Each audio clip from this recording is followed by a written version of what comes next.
आज आप लोगों के बीच में आके खासकर जो नशा करते थे और उन्होंने जो नशा छोड़ा, उन्होंने अपनी कहानियां सुनाई।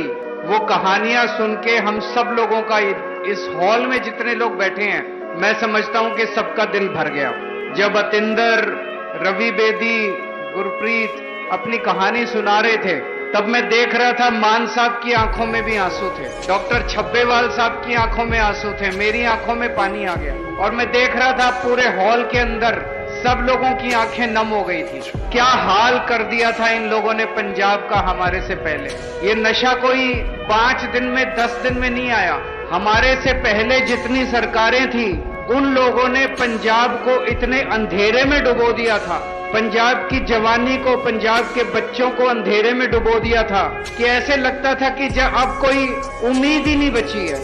लेकिन मुझे बहुत खुशी है जिस तरह से युद्ध नशे विरुद्ध ये पूरा अभियान छेड़ा गया है और जिस तरह से नशा तस्करों के खिलाफ एक्शन लिया जा रहा है, उनके घर तोड़े जा रहे हैं, उनको गिरफ्तार किया जा रहा है। जो बच्चे नशे से बाहर आना चाहते हैं उनके लिए नशा मुक्ति केंद्र खोले गए हैं। अब एक उम्मीद जागी है पूरे पंजाब के अंदर, हर गांव के अंदर अब लोग अपनी जिम्मेदारी ले रहे हैं कि हमें अपने पिंड को, हमें अपने गांव को अब नशा मुक्त करना है। मैंने इन तीनों से पूछा, इन तीनों ने कहा कि हम जिम्मेदारी ले रहे हैं, हम अपने पिंड के एक एक बच्चे को नशे से बाहर निकालेंगे। इसी तरह से अब लोगों को जिम्मेदारी लेनी पड़ेगी कि हमें अपने गांव के एक एक बच्चे को नशे से बाहर करना है। सरकार पूरी तरह से आपके साथ खड़ी है।